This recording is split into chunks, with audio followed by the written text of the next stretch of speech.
Being attacked by multiple people in For Honor can often seem like a huge disadvantage. You're trying to fight, and all of a sudden a 1v1 turns into a 2v1, into a 3v1, and so on. It can feel really unfair and be extremely frustrating when you're sitting there getting pummeled. So, what can you do? Well, there are a few things, and today I wanted to cover all the strategies I've seen and developed in my modest amount of time playing this game. I want to take a look at fighting multiple people and how to contribute to a fight when you've got the advantage in numbers as well. With that being said, let's jump in. First up, let's talk about being on the receiving end of a 2v1. You'll very commonly find yourself in this situation in Dominion, Elimination, and if you somehow accidentally queue for it, Skirmish game modes. The first and most important tactic is to focus on one enemy at a time. The second is to keep everyone that's fighting you in your field of view. Letting people get behind you is almost certain death because you'll have a much harder time avoiding what they do. I always treat 2v1 fights like a regular duel because unless you're getting grabbed a lot, it's very easy to block and parry incoming blows from the person you aren't locked onto. In this situation, it's also very important that you don't panic and button mash because in doing so, you open yourself up to attacks that you can't do anything about.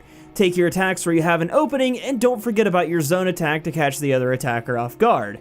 Most times, the person you aren't directly fighting isn't expecting you to hit them, and you can really use this to your advantage. All too often, in a situation like this, the people fighting you think that they have the advantage in numbers, and pretty much always try to just brute force you down.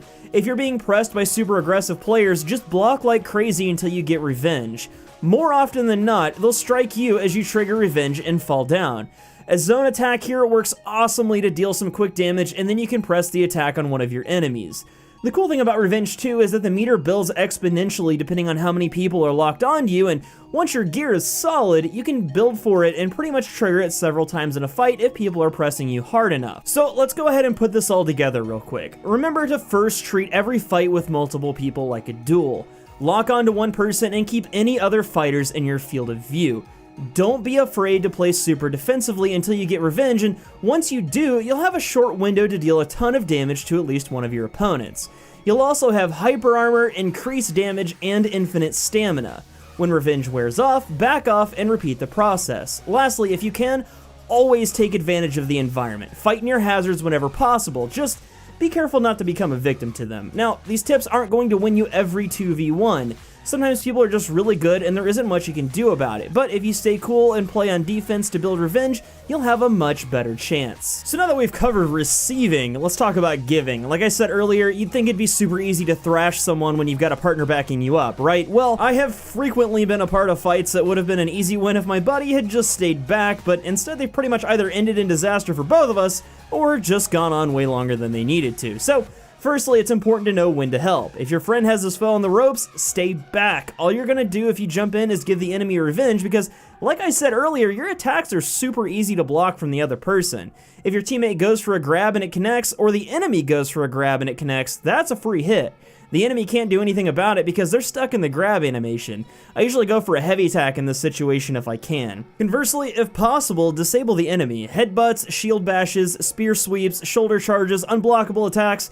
These are all effective means of throwing the cornered enemy off guard. Also, a really good time to attack is when the enemy does. Now, most times, even if you aren't getting blocked, the enemy can still get revenge through injury. If this happens, don't wail on them. Stay cool and keep harassing them when there's an opening. But, I mean, that's pretty much it, guys. Fighting multiple people in this game is a skill that just takes practice, and it's one that I'm trying to work on a lot. It's really satisfying when you play smart and prevail because of it, though, especially since if you play a lot of 4v4, you're going to run into this situation a ton, and when your enemies learn that ganging up on you isn't an effective strategy, they'll have to switch things up. Additionally, if you have any other tips from your experience, definitely leave those in the comments below. This game is a very steep learning curve, and that's only going to increase as time goes on, and new players need all the help they can get because this is an awesome game worth taking the time to get good at, and we don't want to scare people away. Anyway, guys, if you found this video helpful, don't forget to leave a like down below and consider subscribing if you're new here. Until next time, I'm BouseFeenux. I'll see you at the next video, and as always, thank you so much for watching.